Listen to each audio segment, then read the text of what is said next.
is the best baseball player ever to wear number 5. Best baseball player ever.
Was he 5? Third base baseball.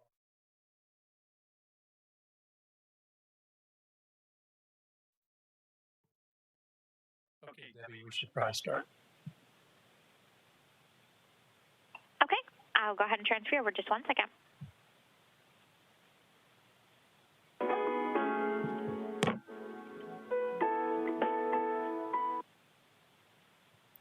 Well, good evening, and thank you for joining us, either by phone or live stream, for the 5th of 5 community input sessions regarding establishing the new Sioux Falls School District boundaries.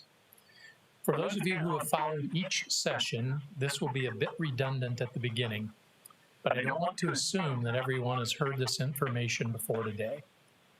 As you know, we passed a $190 million bond issue in September of 2018. As a result of the Sioux Falls community providing an overwhelming show of support, we now must make sure that we're using those resources and are providing and using those resources in the best way that serves our city. For this exercise, that resource is our school buildings. So let's begin this process again. This certainly is not the way we intended to hold community engagement sessions on this important topic. However, the day we were supposed to hold our first in-person meeting at Memorial Middle School was the day we canceled all non-essential activities in the Sioux Falls School District. The following day, we were encouraged to close schools to prevent the spread of COVID-19, the coronavirus. And as you know, we've been in a remote learning environment ever since.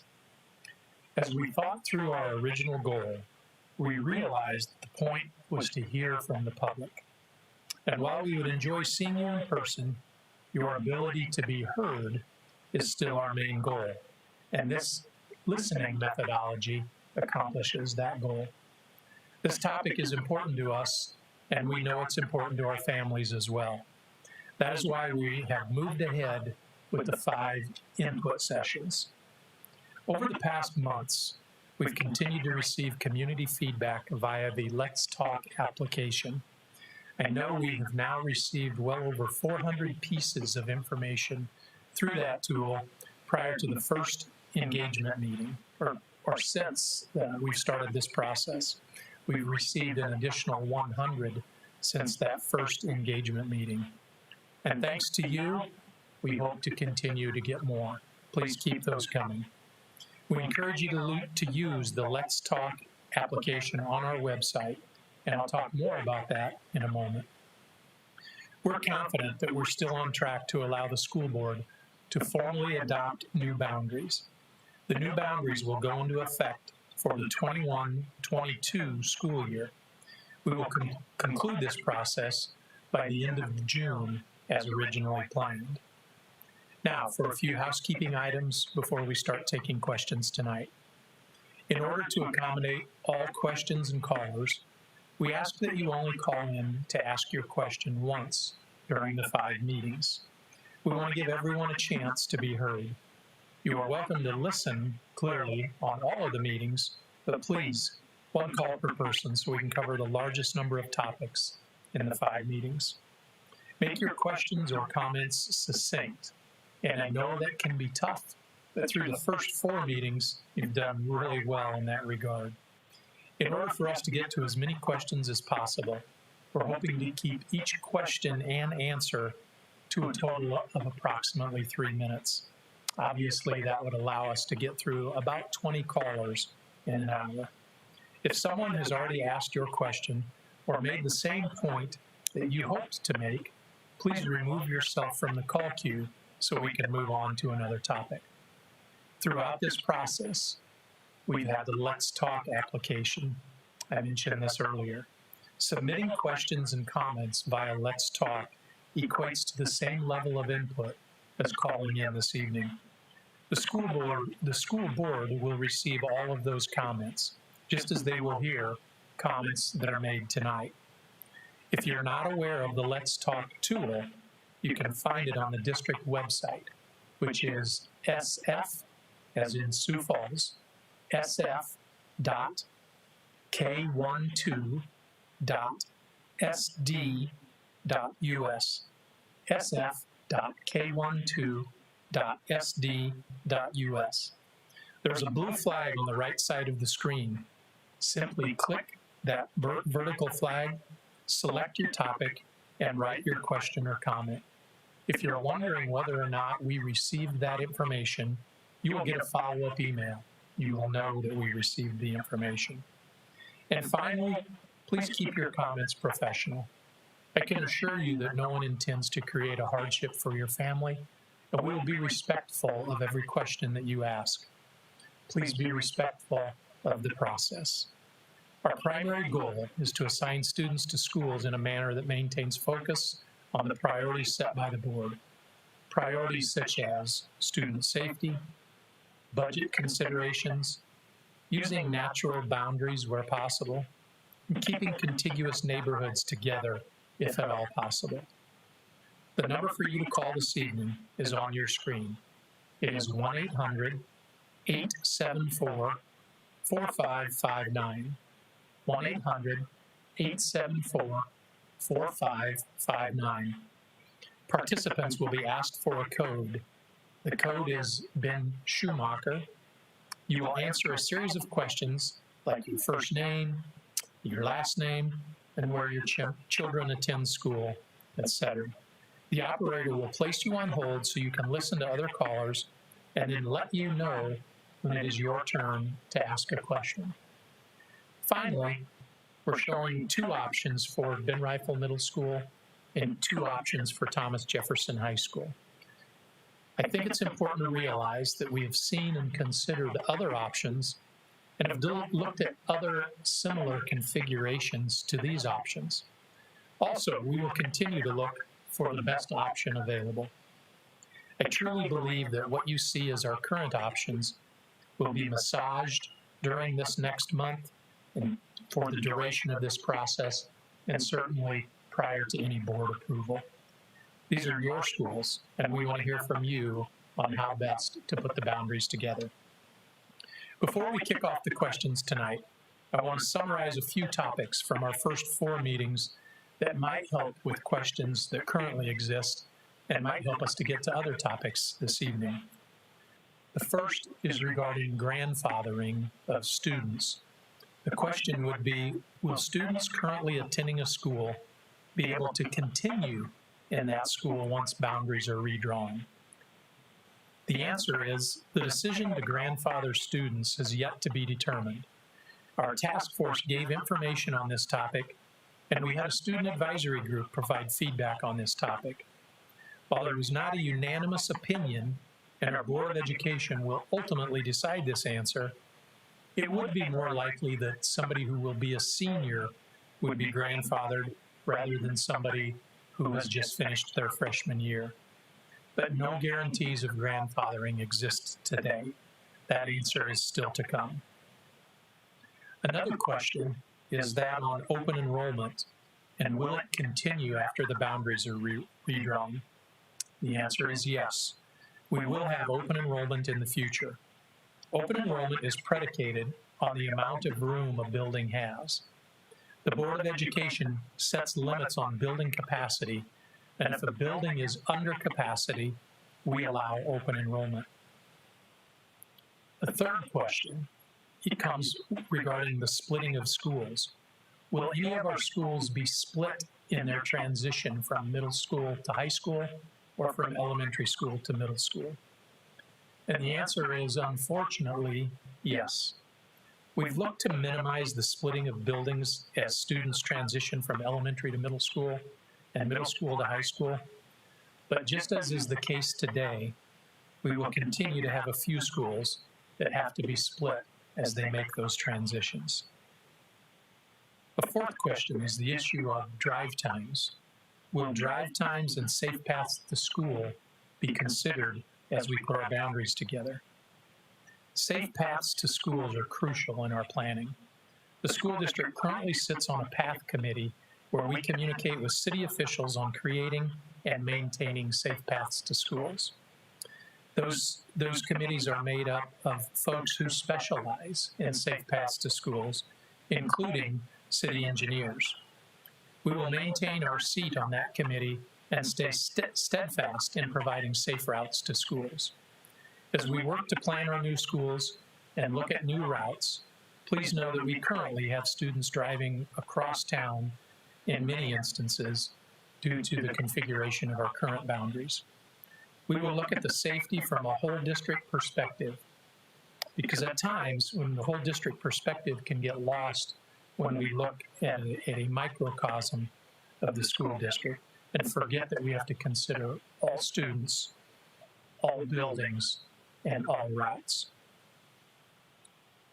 Another question that we've heard about is that about programming, and will we decide programming in these meetings?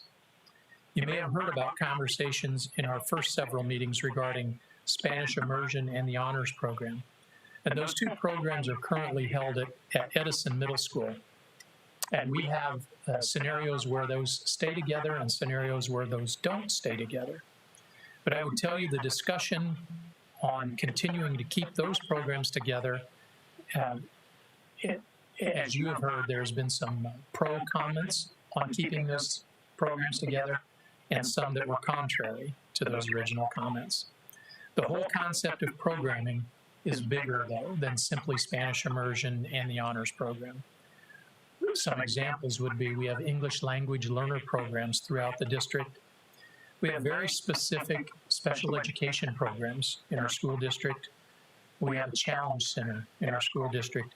Just to give you some examples, hopefully you get the idea that while the Spanish immersion program and the honors program are specific to one of the issues that we're addressing here tonight, the issue of programming is far greater than just those two programs.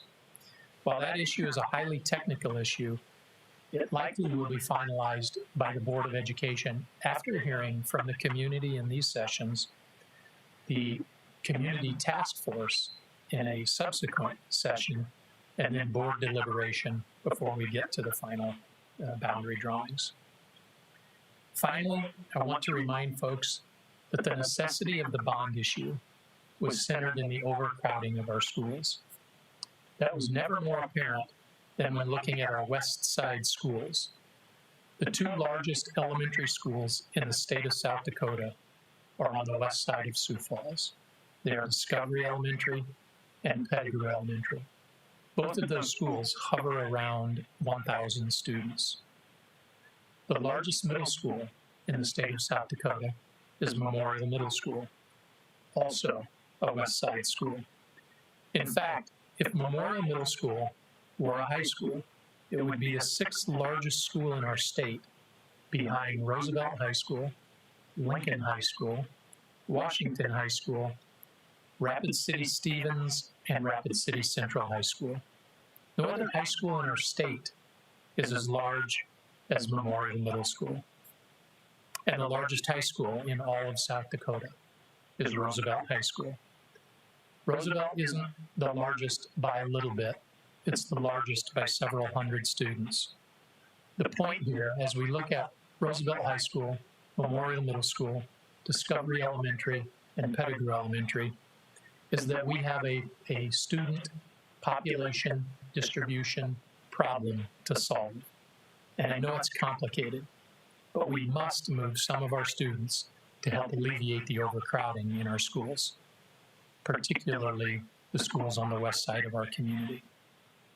Now, that took a while, and it's time to hear from you. So let's get started. Debbie, do you have a caller for us?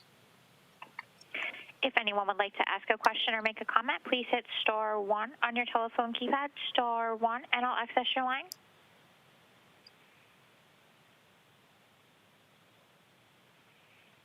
We do have a question or comment from Andrew Olson.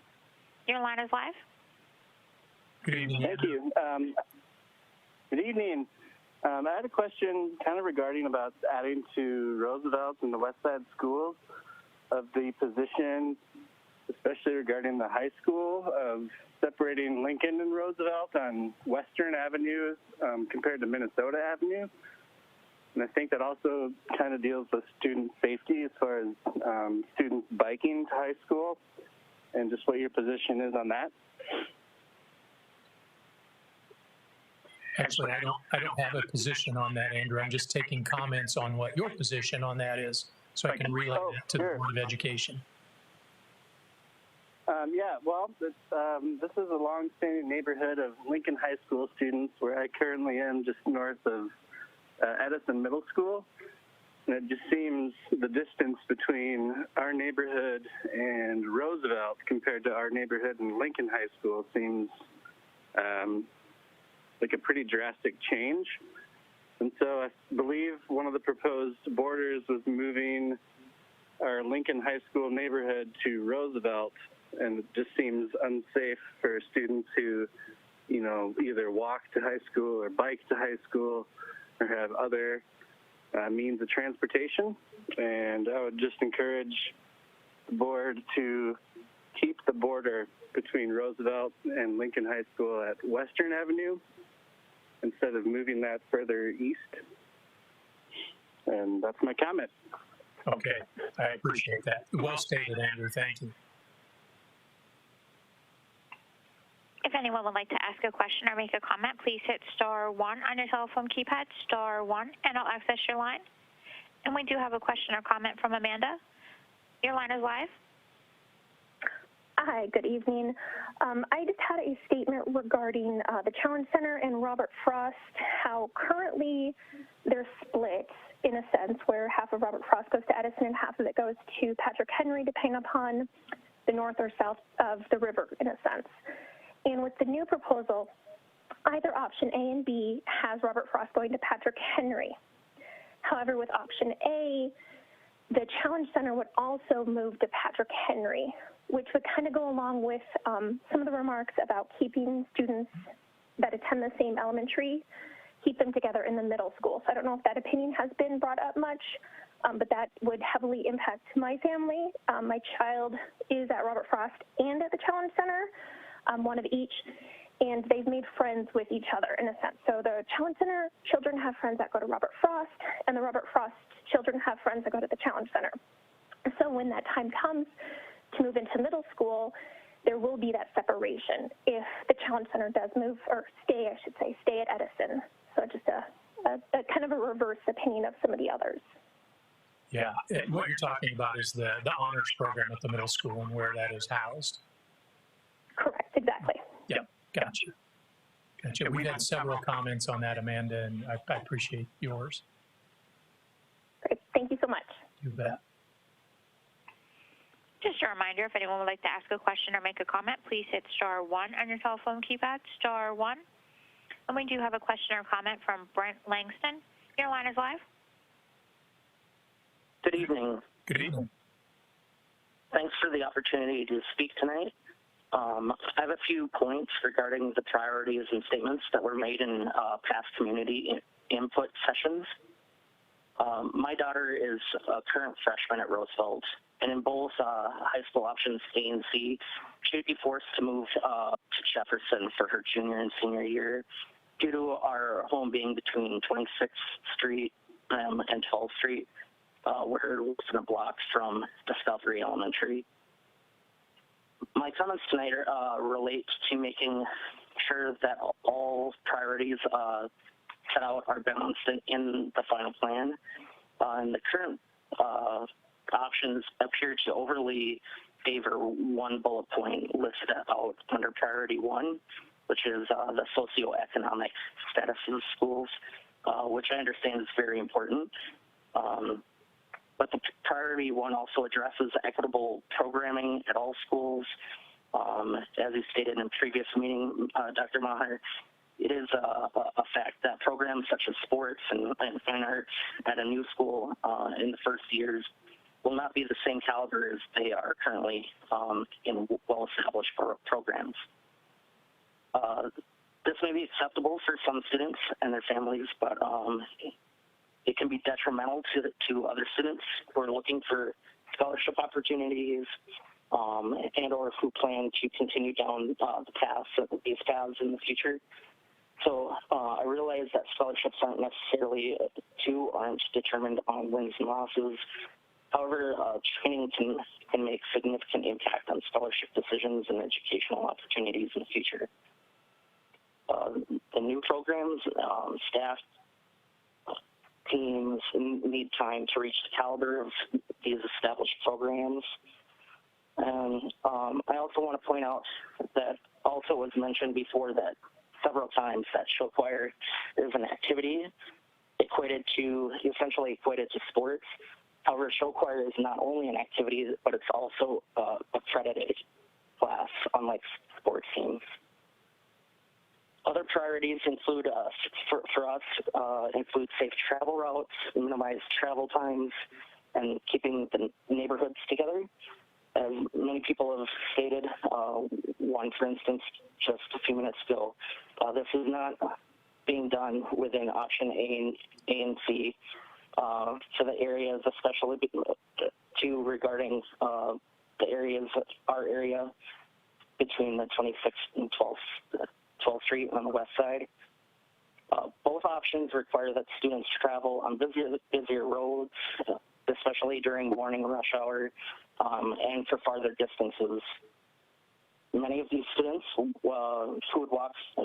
would typically walk to Roosevelt in order to catch a bus now to go to Jefferson. This doesn't make sense to me anyways.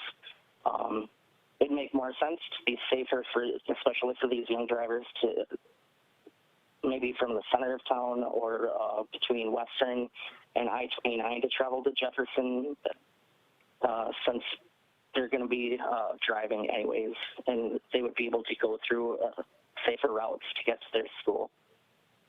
As mentioned at previous meeting, the northwest part of the town is predicted to be one of the fastest growing in the next 5 years.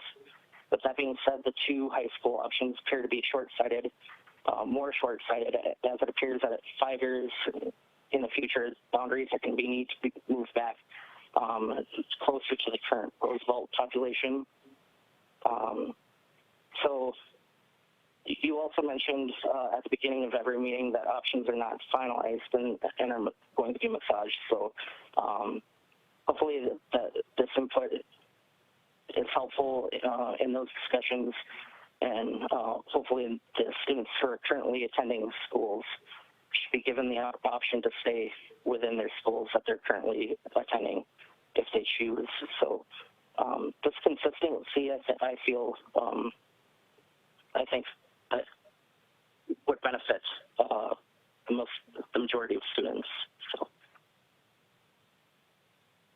Well, great comments, very well prepared. Thank you. I don't know how you would have made that more succinct.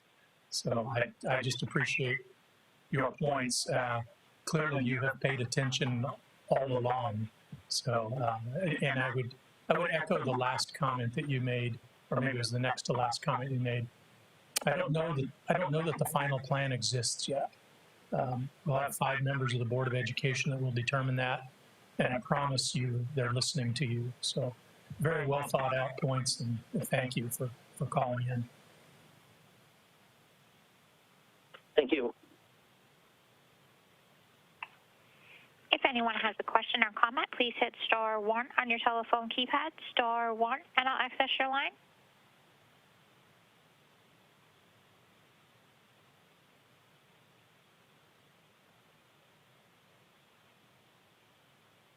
hit star 1 on your telephone keypad if you'd like to make a question or comment.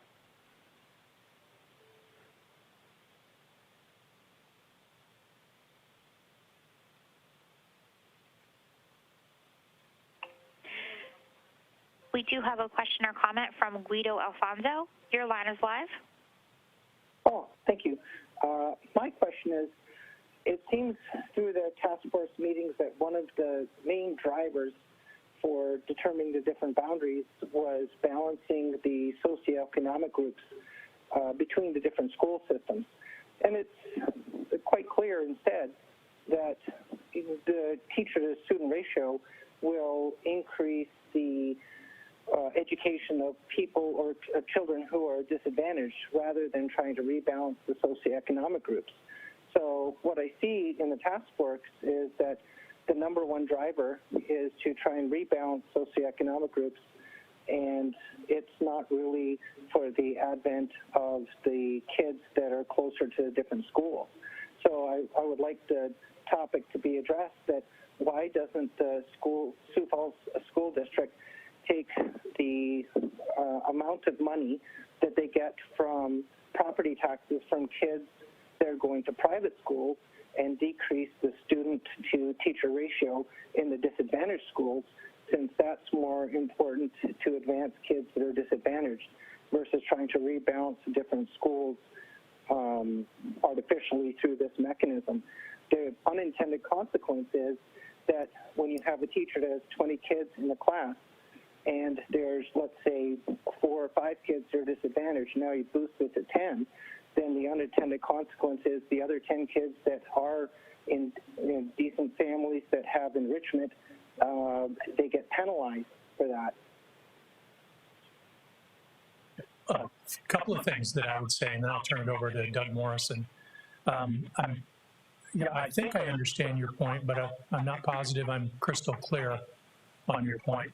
It is not the number one priority of the school district to rebalance the demographics of our schools, but certainly that is one of the drivers as we look to balance our schools. The other thing, I'm not sure that I heard you correct. It seemed like you were talking about a multicultural position, but then also a student achievement position. And I'm not sure that race and ethnicity drives student achievement results. So I'm not sure that I understand that point, and I may have missed your point there. But before I go deeper into that, I want to have Mr. Morrison address this. Thank you. Just want to make sure that we're I think I understand what you're saying, but if you could give me maybe an example of an area you're concerned about where we're not looking at things geographically, but we're looking at things more from a socioeconomic, it would help us to give specific feedback to the board. So if you can maybe cite an area where you're concerned about that, it would be helpful to us that are sort of working behind the scenes. It seems like on the boundaries near Whittier and then Memorial that we're pushing students out of one school and into the other to rebalance the socioeconomic makeup of the different middle schools. Well, in the case of, I think that makes perfect sense. I think what happened, listening in to the different task forces, different meetings, it seems like the primary driver became rebalancing the socioeconomic makeup of each school, and there wasn't a good balance between all 5 drivers, which were how close kids were, how safe it was for them to walk or get bused, how far away they were from different schools, whether different elementary schools were going to get broken up. It seemed like the task force got taken over by trying to rebalance the socioeconomic levels of each of the middle schools. And so I was thinking that if that's the intended consequence of other drivers, that's great. But I would also posit that there's an amount of money that is available in the Sioux Falls District available to put in extra teachers into the disadvantaged schools, which would give the disadvantaged children a greater educational experience. Why? Because there's about 5,000 kids in the Sioux Falls District that are going to private schools, and the property tax amount of money that is allocated for public school education could be used to hire additional teachers. So instead of having a 18-to-1 or 20-to-1 teacher-to-student ratio, you could knock that down to 10, and then you would have a much better chance in the disadvantaged, or what we were called in the Argus Leaguer, a forgotten school district. You would have a much better chance of educating these kids that are behind the curve, rather than trying to use boundary, or that's not redistricting, but rebounding allocations as a driver to rebalance the schools based on socioeconomic groups. And this is all that I heard on on YouTube and your closed captions broadcast. It just seemed that. And I just want to make a couple comments. I don't think the task force was hijacked by, I think we had great diversity in the task force, in that we had people that thought socioeconomic balancing, some had a different view of that than others, but we had great representation. And in the end, they weren't the ones, or aren't the ones that will make the decision. They help guide us in that. And I just wanted to point out a simple example of, for instance, Ben Rifle, the new middle school, when we drew that boundary, we simply did that on a geographic basis. And so that's really comprised of Rosa Parks, Harvey Dunn, John Harris, and then we moved Cleveland out of Whittier because it's closer to Ben Rifle, and that really made up Ben Rifle. And so when we dropped Cleveland out of Whittier, we were able to bring the rest of LBA into Whittier. And actually, that was a school that was split before, and now it can all completely go to Whittier. So I think that's an example of how we went about drawing the boundaries. And it probably was more geographically based than anything, to try to keep contiguous elementary schools and middle schools together. So that's why I was trying to drill into your comments a little deeper to see what specific areas you were concerned about. But that gives you a little background, at least, on how the boundaries were developed. And of course, we're taking your comments and others to take forward to the board. So we certainly will take this one forward as well. Thank you very much. Just a reminder for those that just dialed in, if you'd like to make a comment or ask a question, please hit star 1 on your telephone keypad, star 1, and I'll access your line.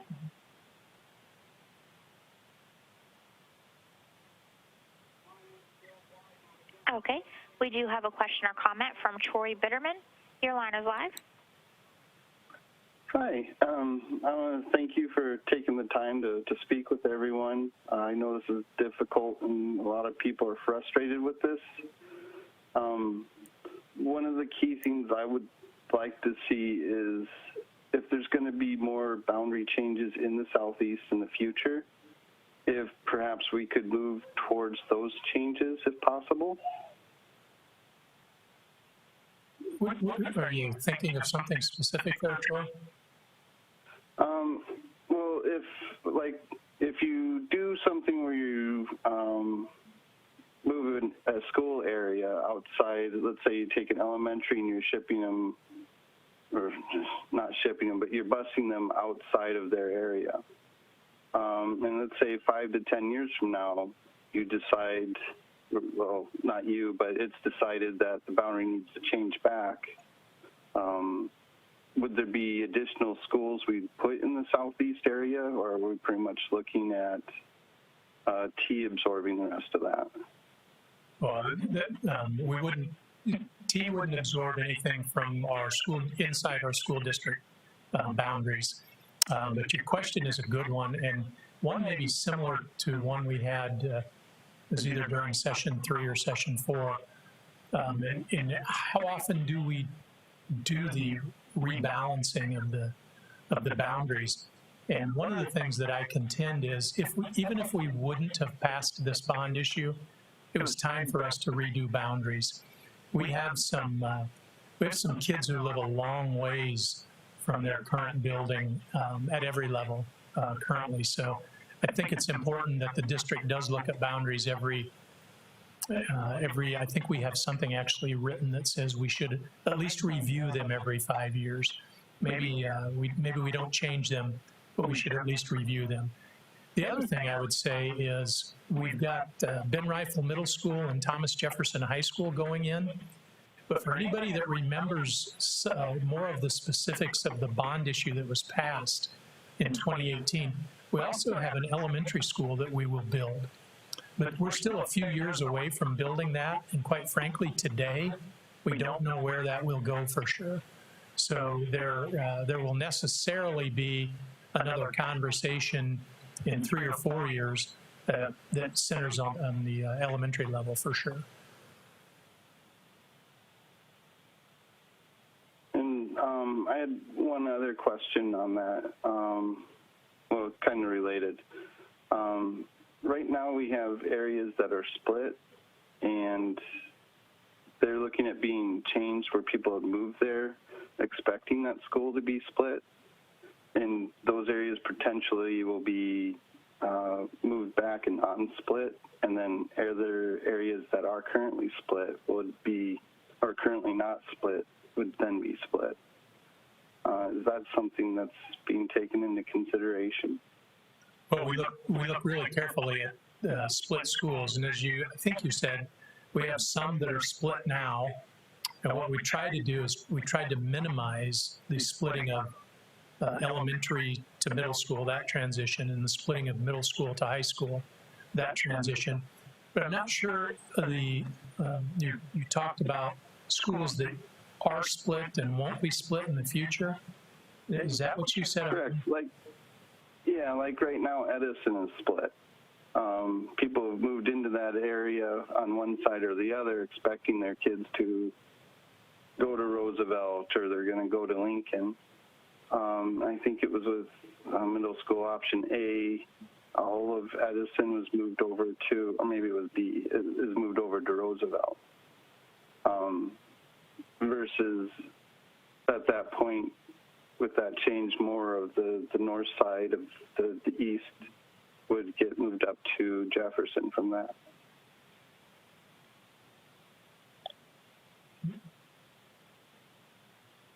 I'm not sure, Troy, about the specifics that you're talking about there.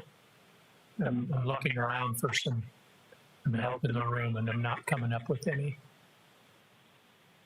Would you have a chance to call in and ask us about that specifically?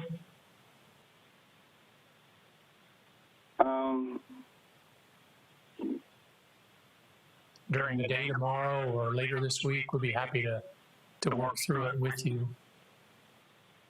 Yeah, I can call about that. That's fine. Okay. What number would it be?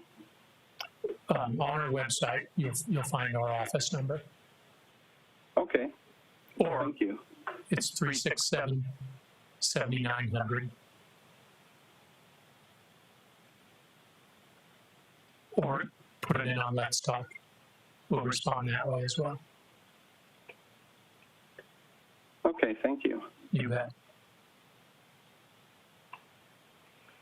If anyone that has just joined would like to ask a question, please hit star 1 on your telephone keypad, star 1, and I'll access your line.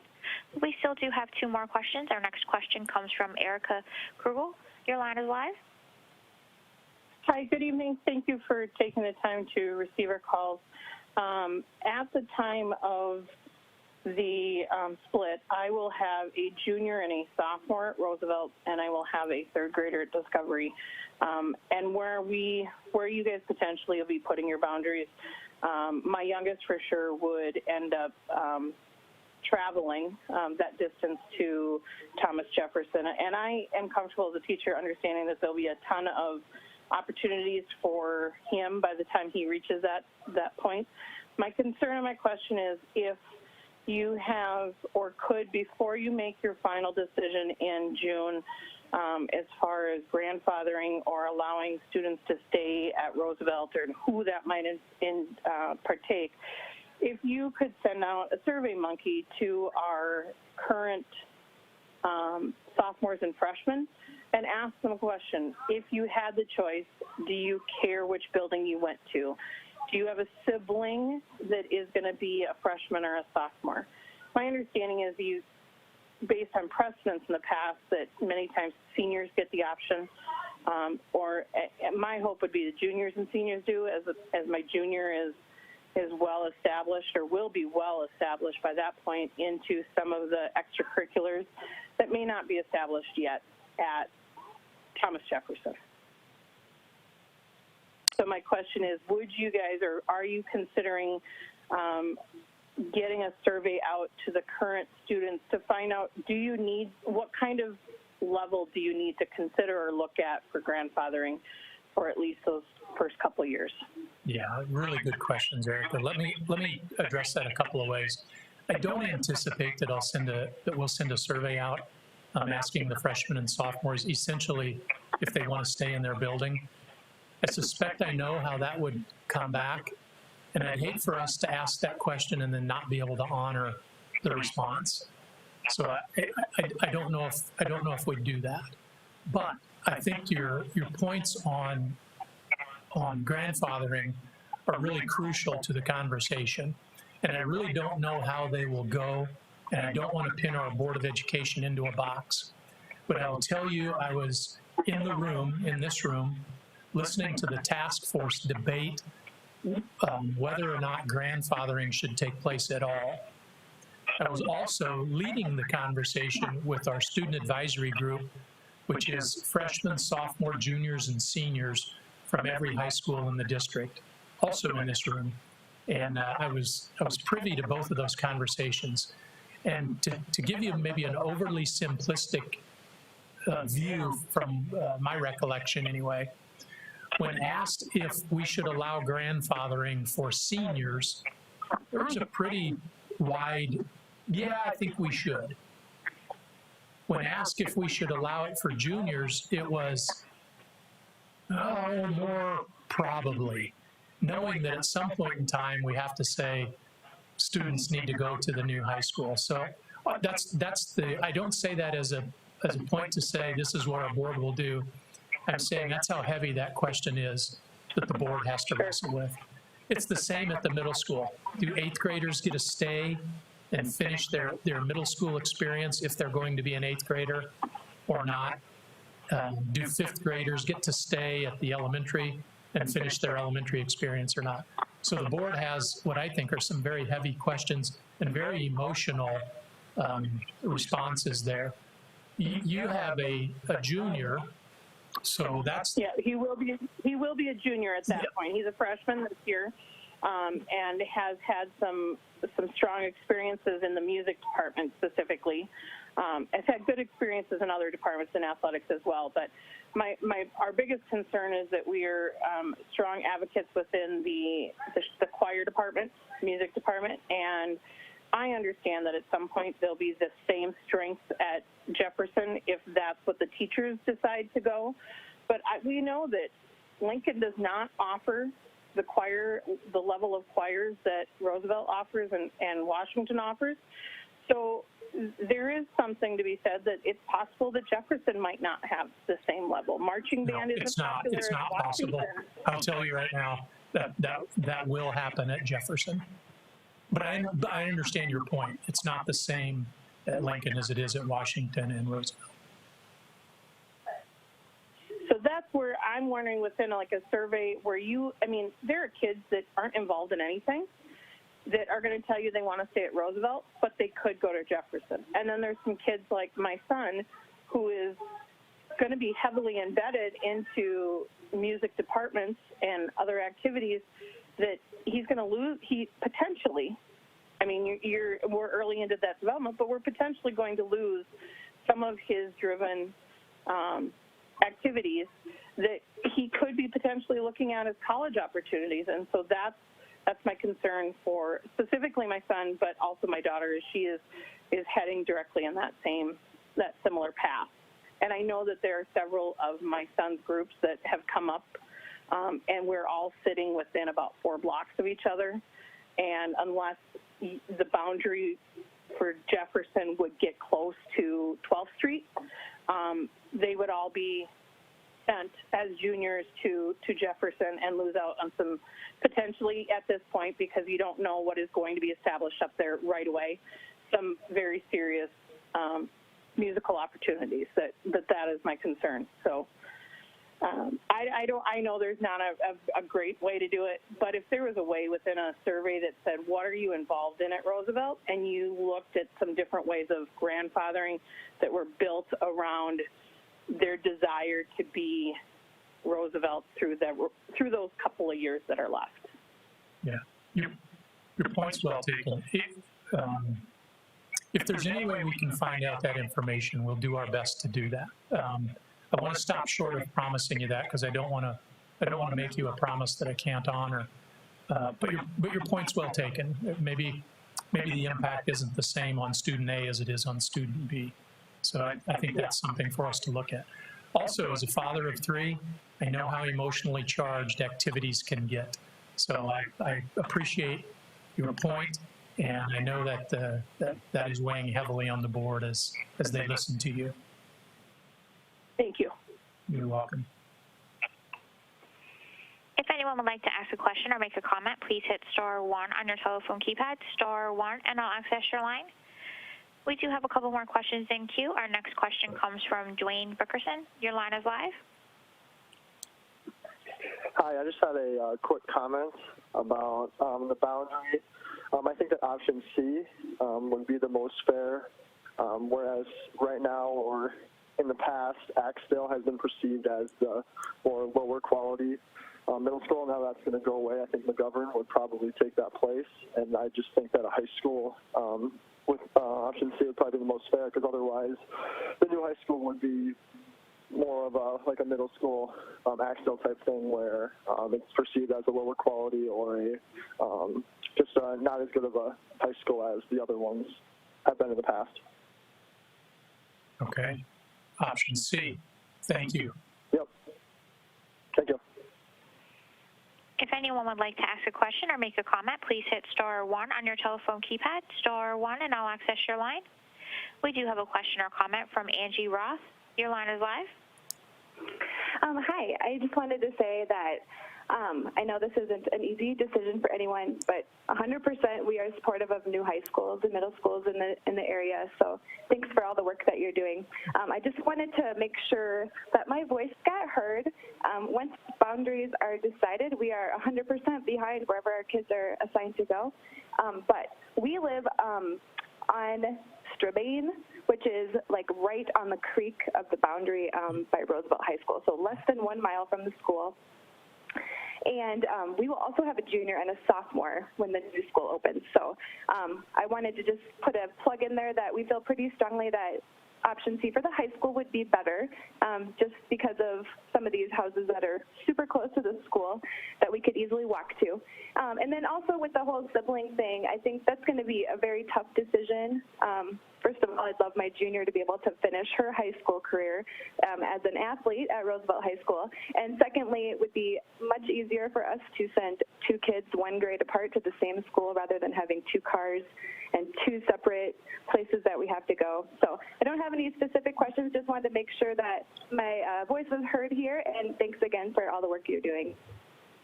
Angie, what a great call. Thank you. I really appreciate the way you put the pressure on us in a very kind way.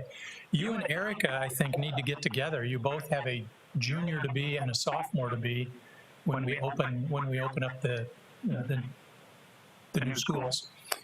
I didn't make this comment when Erica called, but I should have. You know, there are 2 things in terms of open enrollment or grandfathering that our board needs to consider. One is grandfathering allowed at all? 2 is, if grandfathering is allowed, how far down does it go? Is it just seniors? Is it seniors and juniors? At what point does that stop? And then a third thing that doesn't always get thought about, but I think, Angie, you and Erica will be thinking about this. If we are grandfathered, is there a tag-along provision for siblings? So if I have an older sibling who is in and a younger sibling who, if they were not the younger sibling, wouldn't be grandfathered in, can they stay in that school as well? And those are things that the board will consider. So thank you for your call, Angie. We really appreciate it. And your voice was heard. I promise you, I know I said this to Erica, that's going to be tough for the board. And if I was a handicapper, I wouldn't even know how to handicap where they'll set that grandfathering at, if they allow it at all. So those are good questions and weighty questions, and we'll see where those go in the next few weeks. Your voice was heard, and I know exactly where you live. If anyone that has just dialed in would like to ask a question or make a comment, please hit star 1 on your telephone keypad, star 1, and I'll access your line. We do have a question or comment from Lori Johnson. Lori, your line is live. Yes. We live west of T. Ellis, so that pocket of houses near 26th Street. And what I've noticed is when you are looking at the houses west of T. Ellis, it's like they're all in or they're all out. I'm just wondering if the board or anyone has looked at those pockets that are just west of 26th Street area. They're just 1 mile from Memorial Middle School. Do all the pockets west of T. Ellis have to be together? Is it a busing issue? I'm just wondering. I'll have a 6th grader when this change happens. Yeah, really good question. They do not have to, it's not if one goes, all go. So that could be a consideration of the board. I can tell you that that's the first that I've heard of that, Lori, so I'm glad you called in, and that'll be something for our board to consider. Because there are several pockets west of TLs as you describe it, and we do have them all going to the same direction. So that's a good point. So the question is then, if they were to stay at Memorial, is it because of a busing thing, or I mean, there's that new crosswalk, like children could walk, safely to Memorial? Yeah, no, it's not a busing issue for us. They're not being moved because of busing. That one is truly a distribution of the population issue more than anything else. Okay, thank you. You're welcome. If anyone that has just joined would like to ask a question or make a comment, please hit star 1 on your telephone keypad, star 1, and I'll access your line.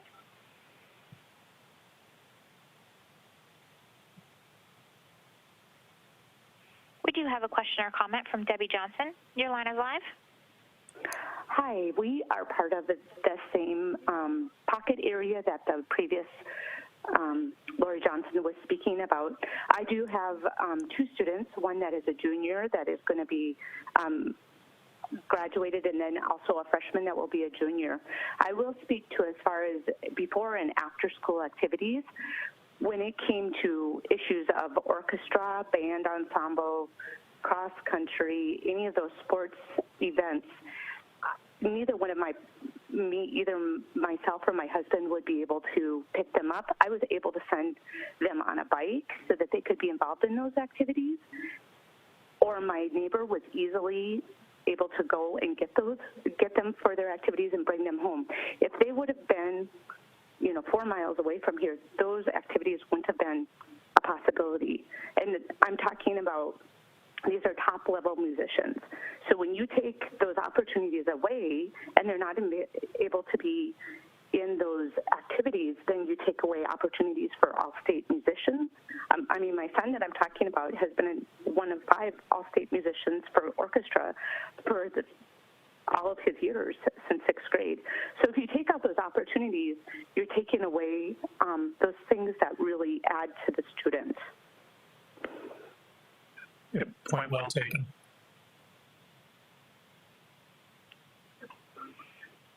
anyone would like to ask a question or make a comment, please hit star 1 on your telephone keypad, star 1, and I'll access your line. There are no further questions in queue. Well, I'll stall just a minute or two here. The couple of things. Number one, I know we had 78 people on our live stream earlier today. I don't know, or earlier tonight. I don't know what the number is right now, but as I mentioned at a previous meeting, it's hard for us to gauge how many people are actually listening, but if we've got 78 on the live stream, I assume we have a similar number or more on K-Learn TV. If we were sitting in an auditorium, I could see at least 78, if not 150 people in the auditorium. I would count that a really good response rate. So I appreciate that, especially tonight since we have a live town hall going on with Congressman Johnson, Senator Rounds, and Senator Thune. It's a pretty tough trio to try and buck. And so for those of you who are here and watching and listening tonight, and I know that just speaks to the importance and the emotion attached to this issue. So I can't promise you that we're going to make a decision that you love. I can promise you that we will put our hearts and our minds into doing this the best we can. Debbie, are there any calls? We do have one more question from Debbie Johnson. Your line is live. Debbie, you violated our rule. Well, I just wanted to make a comment on the first one, but this is one of my last things I was going to ask about. So my senior, when she drove as a sophomore to Roosevelt, there was not adequate parking. Parking is only available for juniors and seniors, which I totally understand. And so in parking, they had to park in the neighborhood and walk probably 5 to 6 city blocks in order to get to Roosevelt. What kind of parking are you going to have at Jefferson? I can't imagine that you would have parking to accommodate 4 grades worth of students. And have you considered where the rest of these students will be parking since there is no neighborhood that's established, or side streets or sidewalks? Yeah, we will have plenty of parking. I don't remember the number of stalls, but we will have plenty of parking at Jefferson High School. You got to remember at Roosevelt, we've got 2,400 kids in a building that was built for 1,800 students. And one of the things that's... I understand that. So when you think about that, there's an excess of 600 students, or 33% more than what the building was built for. But we do have that capacity from a parking perspective at Jefferson. It's a good question.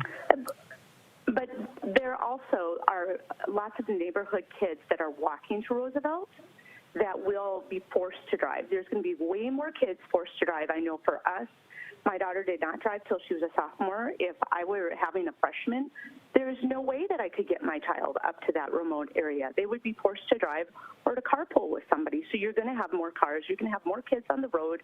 You're going to have more accidents. And I've really wondered how the city of Ellis feels about all these kids driving up the Ellis Road and then hanging a right to go to the high school, because that's a really low speed area. So I think you really have to think outside of the box and really understand that the kids are not just parking in neighborhoods, they're parking in First Assembly parking lot, and Apple Tree, and all of the neighborhoods, and then walking in.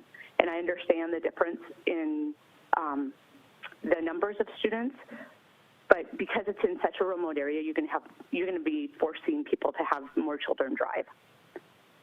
Thank you, Debbie. If anyone would like to ask a question or make a comment, please hit star 1 on your telephone keypad, star 1, and I'll access your line. There are no further questions in queue. Okay, well, we're very close to the end here. I want to thank you for being a part of this tonight. And some of you, I suspect, watched more than one of these, so thank you for your participation. Please know that we'll have a task force meeting yet to go.